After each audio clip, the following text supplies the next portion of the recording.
Hello guys, good afternoon. তো কেমন আছো সবাই? আই হোপ সব ভালোই আছো। আমিও বেশ ভালোই আছি। আমি একটু যাব ঘুরতে, আর সাথে তোমরা আমার সাথে ঘুরবে ভিডিওর সাহায্যে।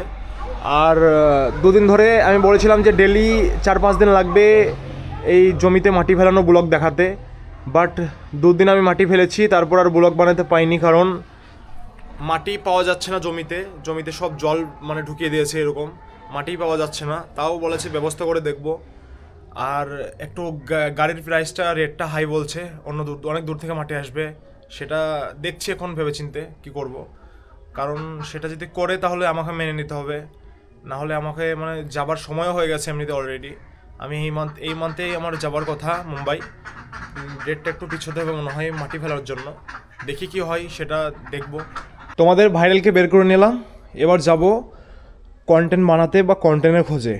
দেখো, কালকে যেমন যেতে যেতে অটোমেটিক গাড়ি পাংচার হয়ে গেল, একটা কন্টেন্ট হয়ে গেল, বাট এটা খারাপ ছিল, মানে স্যাড একটা দুঃখের কথা যে পাংচার হয়ে গেল, আমার টাইমটা লস হয়ে গেল, সেরকম ঘুরতে পেলাম না। যে এরকম না, কন্টেন্ট তোমরাও বানাতে পারো, শুধু স্ক্রিপ্টেড যদি করতে পারো সেগুলো ভালো, আবার আমার মতো অরিজিনাল কন্টেন্ট রাখাই ভালো, এরকম না করাই ভালো।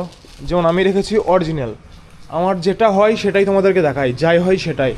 আর day by day daily blog হয়, ডেলি আপলোড হয়, এরকম করতে পারো।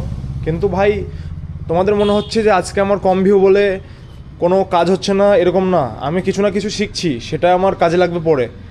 আর আজকে হয়তো আমার কম ভিউ, বাট এটা না যে আমার ভিউ বাড়বে না, অবশ্যই বাড়বে ভাই। যে কোনো জিনিসের পেছনে লেগে থাকলে, সময় দিলে ঠিক সেটাতে সাকসেসফুল হওয়া যায়।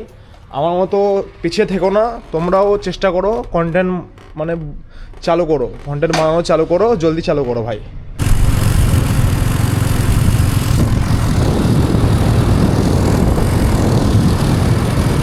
আমি জানি যে বাইক চালাতে চালাতে এক হাতে ক্যামেরা করা খারাপ, এটা বাজে অভ্যেস, বাট আমি যখনই করি ভাই, আশেপাশে কেউ না থাকে যখন, দেখুন মানে আমি ভিড় ভাট্টা এলাকায় করি না, যেখানে ফাঁকা সেখানেই করি, যেন আমার জন্য কারোর জন্য প্রবলেম না হোক, আর আমার জন্য কোনো ক্ষতি না হোক, সেজন্য। দেখো ভাই, সুন্দর মাঠ চারিদিকে, আর ভাই অসুন্দর মানে রাস্তা, এত বাজে রাস্তা কি বলবো ভাই। মানে পুরো 500 মিটার ধরে আমি আসছি, আধা ঘন্টা গাড়ি চালিয়েছি, পুরো হাতে লেগে গেলো এতটা। এটা হচ্ছে একটা গ্রামের মেন রোড, একটা মেন রোড এতটা পরিমাণে খারাপ যে বলার বাইরে। গভর্নমেন্টকে কী আর বলবো। একটা ডাম্পারের পেছু আমি যাচ্ছিলাম, ম্যাক্সিমাম 500 মিটার দূরে ছিল ডাম্পারটা, তাও ভাই এই রোডটা এতটাই বাজে, মানে আমি ধুলোতে নিঃশ্বাসই পাচ্ছিলাম না। সন্ধ্যেবেলায় বাইক চালানোই যাচ্ছে না, মানে এত পোকার প্রবলেম করছে, পোকাতে চোখে নাকে পোকা ঢুকে যাচ্ছে। মানে ধানের টাইম তো, ধানের বলছি সরি, সর্ষের টাইম, সর্ষের মানে ফুল যখন ফুটে তখন অনেক মানে পুটকি পোকা এগুলো ছড়িয়ে যায়, রাস্তায় চালানোই যাচ্ছে না বাইক, শুধু পোকা মানে ক্যামেরাও দেখা যাবে। দেখো এত এত পোকা। আকাশটা কেমন লাগছে দেখো। এটা নাইট ক্যামেরায় করছি না, নর্মাল ক্যামেরায় আমি ভিডিও নিচ্ছি। আর ভাই রাস্তার অবস্থা এতটা খারাপ, দেখো মানে চালা যায় নাকি এরকমভাবে, এত খারাপ রাস্তায়। ভাই অনেক ইচ্ছে ছিল যে আজকের ভিডিওটা পুরোপুরি কমপ্লিট করব, বাট আজকে কোথাও ঘুরিনি, ঘুরতে যাইনি, আর সেরকম কোনো কন্টেন্ট আইডিয়া পাইও নি আজকে। ইচ্ছে মানে হলে আমি যেতাম ছাদে, যে সেগুলো একটু দেখাতাম, বাট সেগুলো আর রেখে দিলাম, কারণ সেগুলো অনেক ভিডিওতে আমি দেখিয়েছি এমনিতেই। ভাবলাম কিছু জায়গা ঘুরবো, কোনো একটা ভালো হুক লাইন দেবো, ভালো একটা জায়গা দেখাবো, বাট সেটা হলো না আজকে। আর আমি আজকে চাইছিলাম না ভিডিও আপলোড দিতে, তাও অলরেডি আমার 3 মিনিট ভিডিও মানে করা আছে, সেই জন্য আমি ভিডিওটাকে শেষ করছি, এরকম ব্যাপার।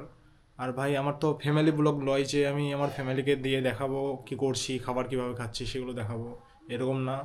নর্মালি আমি ব্লগ করে নিজেকেই দেখাই সবসময় অলরেডি, আর আমার ফ্রেন্ডশিপ যেগুলো ফ্রেন্ড আছে সেগুলোকে, আর কিছু কিছু মানুষকে, বাট ফ্যামিলি কোনো সময় দেখাই না। আর মানে আমি দেখাতে চাই না, আসলে ব্যাপার হচ্ছে নিজের ফ্যামিলিকে আমি কোনো সময় দেখাতে চাই না, সবসময় বোরখাতে রাখতে চাই, এরকম। যাই হোক, আজকের কোনো কন্টেন্ট পেলাম না, তাও যদি ভিডিওটা ভালো লাগে সাবস্ক্রাইব করে পাশে থাকবে। চলো tata, thank you for watching, tata, bye by.